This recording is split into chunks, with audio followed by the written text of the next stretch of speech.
लेकिन जमात इस्लामी का जो अपना टेट तंजीमी और तरबियती सिस्टम है, आप नहीं समझते कि वो भी एक रुकावट है आम लोगों को जमात की तरफ आने में? अब तो हर गुज़रते दिन के साथ ये बात पता चल रही है कि तंजीम के बग़ैर सिर्फ शख्सी बुनियादों पर और हवाई बातें करने से मसला हल नहीं होता। और उसकी बहुत बड़ी बड़ी मिसालें हमारी चारों तरफ बिखरी हुई हैं। अब देखिए, इमरान खान साहब गिरफ़्तार हैं ना, तो बाकी पार्टी कहाँ है?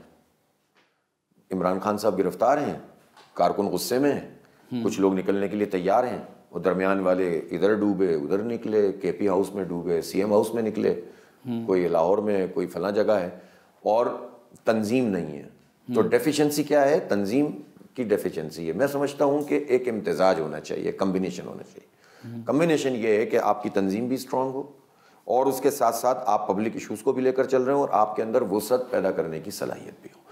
जमात इस्लामी जो मेंबरशिप मुहिम चला रही है ना, आप कहेंगे तो आपकी पार्टी की मुहिम है। पार्टी की मुहिम नहीं है, इसमें इश्यूज़ बहुत आइडेंटिफाइड है। एक कौमी एजेंडा है जिस पर हमने लोगों से कहा है कि अगर हमारा साथ देते हैं तो हमारे मेंबर बने, और बहुत बड़ी तादाद में लोग मेंबर बन रहे हैं। एक गैप है पाकिस्तान में इस वक्त कि जिसकी जो राय है वो है, लेकिन अब एक गैप फील करते हैं लोग। एक हमें उन्हें बाकायदा पार्टी चाहिए जो उनके लिए वो स्ट्रगल कर सके, जो किसी नतीजे पे पहुंच सके। वन मैन आर्मी नहीं होनी चाहिए। तो इसलिए अल्लाह का शुक्र है कि ये हमारी स्ट्रेंथ है और ये मज़ीद स्ट्रेंथ बनेगी। ये हमारी वीकनेस नहीं है, हमारी तंजीम। लेकिन हमारे यहाँ ये सोच भी पूरी तरह मौजूद है कि नौजवानों को ज़्यादा से ज़्यादा हमें शरीक करना है, इसलिए कि यहीं पाकिस्तान में नौजवान ज़्यादा, और जमात इस्लामी शुरू से नौजवानों की पार्टी थी। वो तो बूढ़े हो गए थे ना, जिनको हम समझते हैं कि वो बूढ़े थे, लेकिन जब वो काम करते थे तो जवान थे।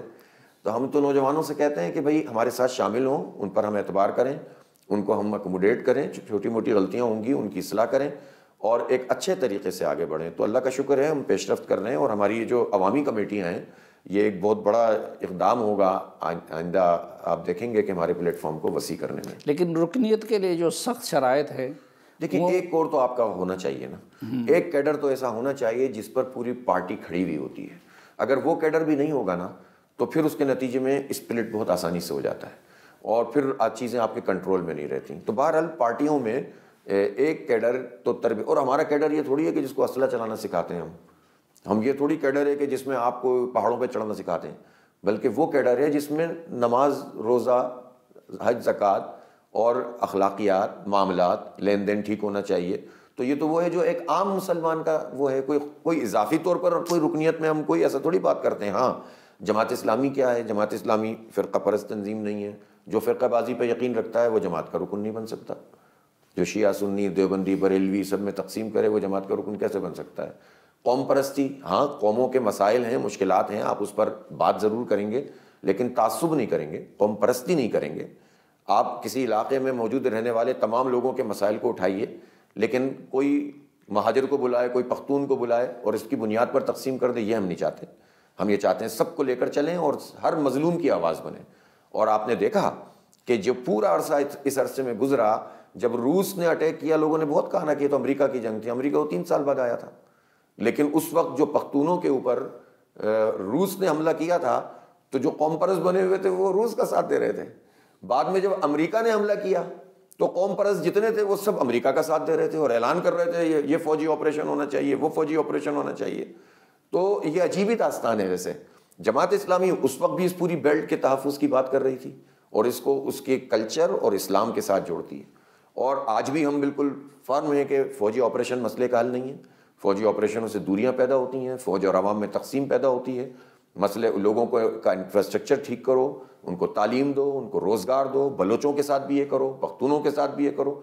तो ये फ़र्क है जमात इस्लामी और किसी कौम परस्त जमात में। तो जमात इस्लामी बहुत साफ़ सुथरी जमात है जो सीधी सीधी जो है वो इस्लाम की बात करती है, लेकिन इस्लाम के मसलकों पर तकसीम नहीं करती, इस्लाम को एक निज़ाम के तौर पर ले। अच्छा, ये अलायंस ना करने का आप लोगों ने अब अटल फैसला कर लिया है कि किसी मजहबी जमात, किसी सियासी जमात के साथ इत्तेहाद नहीं होगा आपका? इंतखाबी इत्तेहाद तो बहुत वाज़े तौर पर तय है कि नहीं, बिल्कुल भी नहीं करेंगे।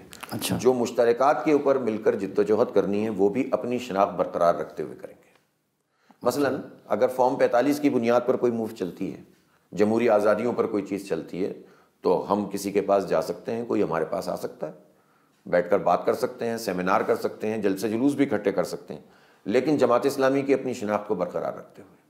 और हम तो ये कहते हैं कि पार्टियां भी तो कुछ अपनी बुनियाद पे करना सीखें, वरना इत्तेहादों में तो जमात इस्लामी काम करती थी, लीडर कोई और बनते थे। अच्छा, ये फ़लस्तीन के चक्कर में हम अपने कश्मीर को भूल चुके हैं। अभी जयशंकर आए थे शंघाई कोऑपरेशन ऑर्गेनाइजेशन के लिए, अभी तो खैर इम्कान नज़र नहीं आता इतने आसानी के साथ, लेकिन क्या हिंदुस्तान के साथ मुज़ाकरात हो सकते हैं हमारे किसी सूरत हाल में? भाई मुज़ाकरात का की तो एक तारीख़ है ना, किसी एक दौर से भी कोई फ़ायदा हुआ है पाकिस्तान को? तजर्बे से हमने सीखा है ना, यानी जो मुज़ाकरात पर ख़ुद ही यकीन नहीं रखता भारत, उससे मुज़ाकरात करके मिलेगा क्या? और मैं तो हैरान हूँ जब मैं मियाँ साहब की तरफ से, मियाँ नवाज़ शरीफ साहब की तरफ से बार बार ये बातें सुन रहा हूँ कि वो जो भारतीय सहाफ़ियों को इंटरव्यू दे रहे हैं और वो ये कह रहे हैं कि बस मैं तो चाहता हूँ अमन कायम हो और मुज़ाकरात हों और मैं तो चाहता हूँ कि भारत से तिजारत हो, तो ये नहीं बता रहे कि वो कश्मीर आज़ाद कराना चाहते हैं कि नहीं चाहते। वो ये क्यों नहीं कहते साथ में कि भारत अपनी 10 लाख मिलिट्री और पैरा मिलिट्री फोर्सेस वहाँ से निकाल ले। वो भारतीय सहाफ़ियों को ये नहीं कहते कि भारत ने ऑक्यूपाई किया हुआ है कश्मीर को और उन्होंने जो स्पेशल स्टेटस था 370 का और 35A का वो ज़बरदस्ती छीन लिया है, वो अक्सरियत को अक़लियत में तब्दील कर रहा है। उनमें से एक बात भी वो नहीं कर रहे और उनको ये है कि जनाब कोई मुज़ाकरात होने चाहिए और तिजारत होनी चाहिए। तो देखें, ये इस तरह की बात ठीक नहीं है। कोई कश्मीर ऐसी चीज़ नहीं है कि जिसको आप बस एक तरफ रख के सारे काम शुरू कर दें। एक तो आपको मेंटालिटी जो है ना, जो साम्राज्य मेंटालिटी है भारत की और ख़ास तौर पर नरेंद्र मोदी की, वो समझनी चाहिए। वो तो कब्ज़ा कर रहे हैं, वो तो आज़ाद कश्मीर की बात कर रहे हैं।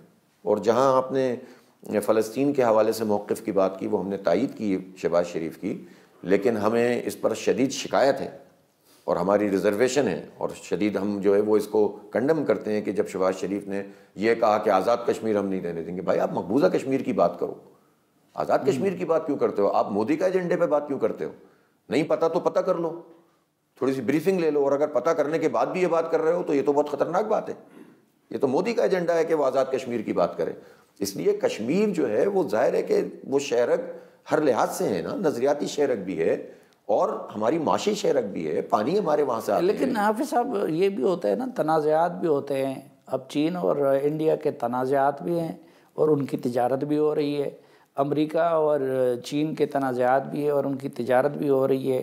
तो नवाज़ शरीफ जो बात कर रहे हैं, अगर इन तनाज़ात के होते हुए क्या ये तिजारत नहीं हो सकती? एक तो माजी में सारे तजर्बात हो गए हैं। भारत का जो रवैया सामने रहा है उसमें कभी भी वो इससे ये नहीं हुआ कि हम पेशरफ्त करें कश्मीर के मामले में।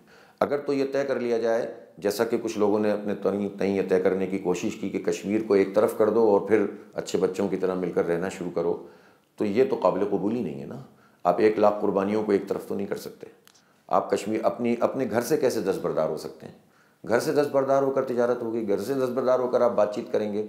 बातचीत हो तो उसका मौजू कश्मीर होना चाहिए और ये ट्राई पार्टी होना चाहिए ना, पार्टाइड। इसमें तो जो है वो उनको शरीक होना चाहिए, कश्मीरियों को भी शरीक करना चाहिए। वो हो, पाकिस्तान हो, इंडिया हो, और फिर बैठकर बात करें। लेकिन आप कहें कि नहीं जनाब उसको तो एक तरफ कर दो, वो बाद में देखेंगे, तो ये किसी सूरत में भी काबिल कबूल नहीं है और इसका कभी पाकिस्तान को फ़ायदा हुआ भी नहीं है, ना होगा। इसलिए इस जहन के जो लोग हैं उनका पता नहीं अपना कोई एजेंडा हो सकता है, पाकिस्तान का एजेंडा ये नहीं है।